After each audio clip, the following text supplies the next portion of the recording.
Здраво на сите, се наоѓаме во вториот дел од подкастите посветени на Act for Преспа, мобилниот телефон како и секогаш мора да ми падне негде во колата. Заедно со мене е Орданче, така беше? Да.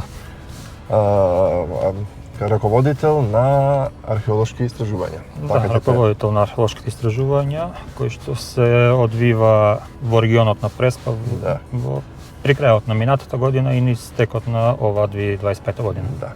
И сега тука многу интересно е, пошто теренот е малце офроуд, затоа и не сум со југото, сме со едно джипче, малку ќе придржмам камерата, ама овие се тие реалити услови кои што ги имаме посветени на Преспа. Интересно е да се вози во ваков пат, ама предпоставувам за тебе уште поинтересно е вака како стручен лик да се истражува овој дел на државата.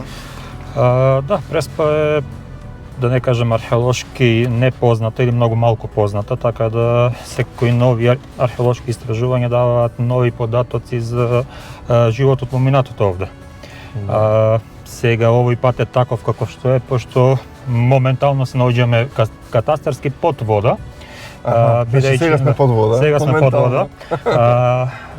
Цел овој простор кој што ќе го возиме до самиот локалитет до пред 60 години бил под вода, така да до црквата од каде што го почнавме снимањето до таму во 63 година бил брегот практично. Бил брегот на езерото. Самата црква била на брегот од езерото.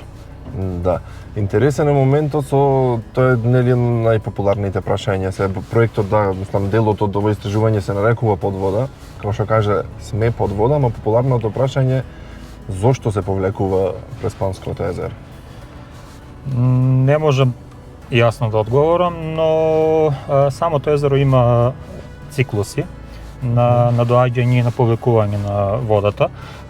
Самото тоа се докаже и со археолошките истражувања, односно самиот археолошки локалитет ни нуди информации дека езерото, барем од периодот кога екзистирала населбата, било многу помало и од тоа што е денес. Така да водата било доста и подалеку. Значи било многу мало езеро практично. Јас го знам моментот, тој го спомнавме на идење, ама сакам сепак да и за гледачите, оние кои што ќе го пратат ова, да ја слушнат таа информација. Преспанското езеро практично е повисоко од Охридското езеро. Истекувањето веројатно оди во Охридско езеро, така? Јас тука не би можел да дадам конкретен одговор, затоа има други стручни лица. Јас би можел да зборувам за археологијата, но не би можел да зборувам многу за овој природниот факт на одливање на водата од Преспанското езеро. Да, ми беше моветот бидејќи со одливот на водата тука се појавуваат, се наоѓаме, уште ќе повторам, се наоѓаме во Наколец. Не е пронајдена наколна населба, но се пронајдени артефакти и наоди кои што се можеби за прв пат пронајдени во државата. Сакам да ни објасниш ти. Што најдовте тука, некои дрвени како беа тие? Вака, овој проект првично беше предвиден да биде како да бидат подводни археолошки рекогносцирања, но со самото тоа што можеш овде да свртиш лево и да вклучиш 4x4. Од овде веќе влегуваме, да, можеш сега стави во... Ете, овие се тие реалити моменти. Ама мораш прво да ја ставиш во парк позиција. Добро. Гледате, овој ми е прв пат, јас од југо сум на... Добро. Ама не ќе доди. Еве го, иде. Ете, сега сме веќе во four-wheel drive, off-road. Добро. Како што кажав, првично беше предвидено да биде подводно археолошко истражување, но со самиот факт дека од моментот кога се подготви документацијата до почетокот на реализацијата на самиот проект, водата на езерото дополнително се повлече, па најголем дел од археолошките локалитети испадна на само копно. Па немаше можност да се извршат подводни археолошки истражувања. Затоа се одлучивме да тие да се изведат на копно, со тоа што започнавме со рекогносирање на езерското крајбрежје од границата со Република Грција до границата со Република Албанија. Из цел тој простор, по целиот брег на езерото детектиравме и документиравме 11 археолошки локалитети од кој што еден е локалитетот кој што подоцна го истражувавме. Да, сега да кажам само извини. Овде одиме лево. Лево, добро, ти гледам раскрсница на Средезер, ова е практично овде имало вода некогаш. Ти спомна сега 11. И уште еднаш лево. Да, локалитети. Како се детектира, тоа се ме интересира, како знаете и сте сигурни дека најдовте локалитет некаков кој што е археолошки и од историско и културно значење? Бидејќи ова било езеро, така да немаме топоними кои што би може да ни укажат на некои постари места или археолошки локалитети, така да нашиот метод беше рекогносирање, односно со дел од стручниот тим поминавме по целото крајбрежје на езерото и детектиравме елементи од материјална култура, главно движни археолошки предмети, камен или керамика, кои што се сега на самата површина. И потоа може да утврдиме дека на тие локации претходно имало некои живеалишта или некоја активност човечка. Најчесто наоѓавме фрагментирана керамика, но на некои локации имаше зачудувачки, што не е својствено, дори цели керамички садови кои што лежеа на самата површина. Па така, од тие 11 археолошки локалитети кои што ги документиравме, најдовме дека, утврдивме дека овој локалитет би можел да ни понуди најмногу податоци. Па затоа се одлучивме да изведиме археолошки истражување тука на локалитет во село Наколец, што се покажа и доста точно, бидејќи на самиот локалитет е доста плоден и ни дава многу податоци, многу нови моменти кои што досега не ни беа познати. Да, значи откривте некои нови работи. Се дали со локалното население нешто бевте во контакт? Дали тие имат некои можеби приказни останати од нивните предци кои што ви помогнаа во истражувањето? Пред да започнеме со самите истражувања, направивме увид во целокупната публикувана литература која што се однесува за археологијата на Преспанскиот регион, но и собравме податоци од локалното население. Од голема помош беа жителите од село Наковец, кои што веќе подолго време апелираа за поточно за овој локалитет кој што го истражувавме, бидејќи самите тие има наоѓено предмети на површина и истите ги предадоа во Завод и музеј Битола пред да започне самиот проект. Да. Тука сме, мислам, дека и во близина на едно од наоѓалиштата, така да го наречем. Веќе сме во близина. Да, се возиме, вистина ми е малку и криво што не можеме овој на камера во моментот да го покажеме, бидејќи сме ние во Агол. Ќе пробам да снимам тука и некои кадри. Е интересен терен, јас се наоѓам за прв пат овде. Се тука гледам дека До овде сме. Не можеме понатаму. Не можеме понатаму. Да. Ова е нешто за наводнување? Не, овде пристигнуваме веќе на самиот локалитет. Тоа е делот кој што го истражувавме претходно. Тука е откриен дел од населба која што самата била заштитена со една дрвена палисада одоколу, а во самиот центар биле живеелиштата. Откриени се голем број на движни наоди.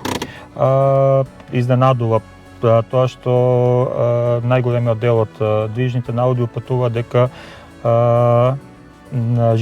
населението кое што било тука се бавило главно со земјоделие, бидејќи самите алатки кои што се откриени укажуваат на земјоделска активност, а не на риболов, така? Не на риболов. Иако првично би било помислата дека жителите кои што тука живеат во близина на езерото би се бавеле со риболов, не, главната дејност им била земјоделие и со тоа може да кажеме дека целиот овој простор околу самиот локалитет бил земјоделски обработуван. Да, значи сепак идеме до оној момент дека езерото навистина било помало во поранешните години отколку што е во оваа моментална состојба. Сега предлагам да одиме надвор малце да го видиме овој дел, па ќе се приклучиме уште еднаш и да го дозавршиме овој циклус на овој подкаст. Еве се наоѓаме пред археолошкото наоѓалиште. Ова е Овде се наоѓаме на просторот кој што го истражувавме оваа година. Тука може да се видат остатоци од архитектура која што е главно дрвена архитектура, но има и остатоци од камен кои што биле составен дел на самата архитектура. Она што го кажавме и претходно, езерото има циклуси на доаѓање и опаѓање на водата. До пред 2 недели кога бевме на терен, ова сето беше суво, но веднаш кога си заминавме, може да се види дека и водостојот на езерото веќе е доста повисок, па самиот истражуван простор сега се наоѓа под вода. Значи тоа практично се полни со идењето на водата наваму или? Па се полни и со подземните води, и од дождовите, и се крева и самото ниво на езерото. Сега може би неколку сантиметри, но тоа ни невозможува веќе да работиме на терен овде и ќе мораме да ја чекаме следната сезона. И сега дали е битна формата да биде вака во коцка или? Не, тоа се нашите сонди кои што ги поставуваме главно во квадратна мрежа со како коцки заради полесно документирање во самиот простор. Да. И вака се ова се копа, претпоставувам. Јас се многу не сум баш стручен во област, ама може и ќе прашам и нешто што не е соодветно, ама сепак ме интересира. Кога се копа вака, ова се копа во ваква форма како што кажавме коцка. Тука ги пронајдете некои остатоци? Да, овде се пронајдени сите. И како ги препознавате дека на пример еве овој камен нешто значи?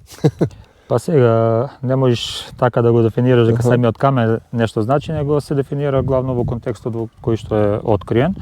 Во овој контекст се откриени доста керамички наоди од метал, а доста раритетно е тоа што покрај останатите наоди имаме откриено и доста наоди од дрво, што е барем кај нас или во овој дел на Балканот доста голема реткост, бидејќи дрвото е органски материјал кој што лесно се распаѓа, но фактот што работиме во една таква средина која што не е ни под вода, не е ни над вода, успеало да овозможи зачувување на органските материјали, па така имаме сочувани дрвени чешли или рачки на алатки кои што се изработени од дрво, а кои што ради средината во која што се откриени, односно милта и тињањата кои што го покриле локалитетот во еден одреден временски период ги сочувало ги, бидејќи во самата тиња, во самата мил нема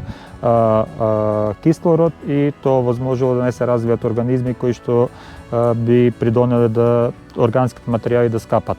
Точно. И сега убаво да спомниме дека сите овие артефакти кои што тука се пронајдени се веќе во музеј, така?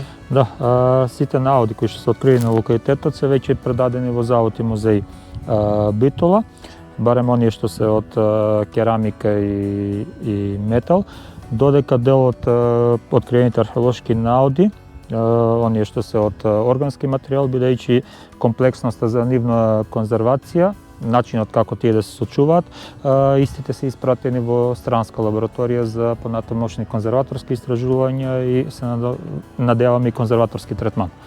Да, и тоа значи ќе ги зачуваат и ќе се постават, претпоставувам, уште еднаш во Битолскиот музеј. Да, тие сите археолошки предмети, бидејќи Преспа е под надлежност на Завод и музеј Битола, сите движни археолошки наоди се депонирани и се собственост на Завод и музеј Битола. Да. Сега ме интересира на споредба, например, вака од вашето искуство, дали сте били на некое друго место вака во вакво истражување под вода или ова е ваше прво искуство во заедно со тимот кој што истражувавме тука, неколку години истражуваме и на археолошкиот локалитет Врбник, кај Струга. Тоа е веќе подводно археолошко наоѓалиште, но таму се други условите за работа и таму реално работиме под вода. Да. Дали има стручни лица во Македонија кои што нуркаат и знаат како да постапат во однос на археологија? Не се бројни, но сепак имаме. Имаме добри стручњаци кои што можат сами да го сработат, не ни треба помош од страна да изведеме подводни археолошки истражувања. За вас Преспа што значи вака од стручен аспект?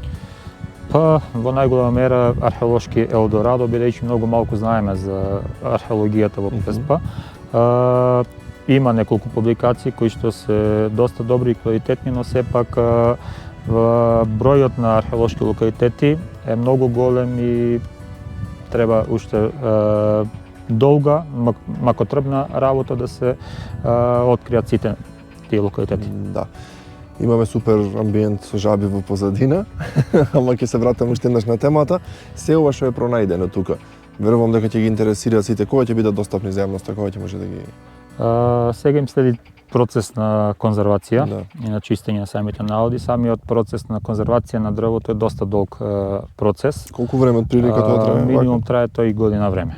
Така. Може да трае и подолго, но минимум година време, бидејќи самиот спој на железо и дрво во еден археолошки наод значи дека е многу комплексна работа и мора да се прави во контролирани услови, но и постепено. Да. И еве за крај, што би им препорачале на сите оние млади истражувачи кои што сакаат да се занимаваат или да бидат дел барем од вашата професија, на што да посветат внимание? Првично јас би се обратил на локалното население овде.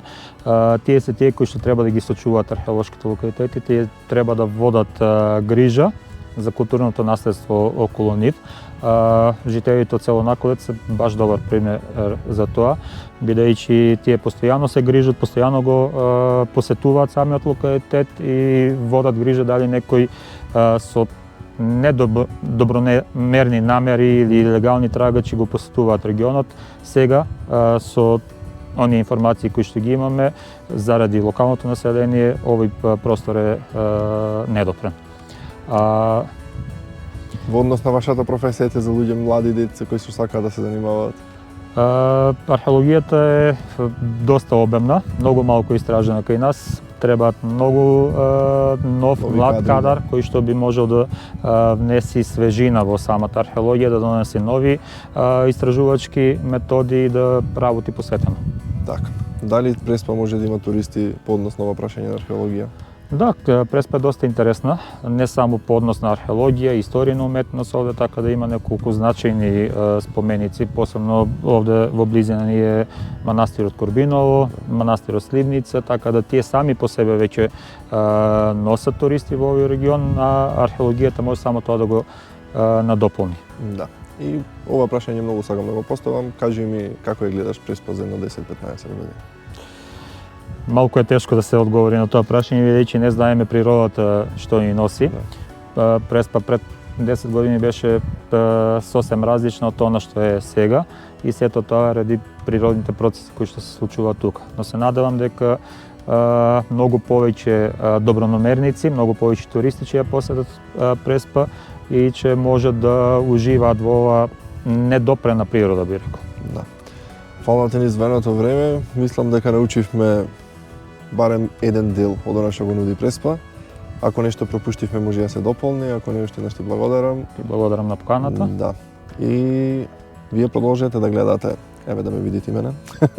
Продолжете да не гледате. Ова беше вториот подкаст под вода практично. Моментално сме на копно, ова некојаш било под вода. Така да се надевам дека ви доловивме барем еден убав дел од она што го имаме тука во државата и во овој преубав предел во Преспа.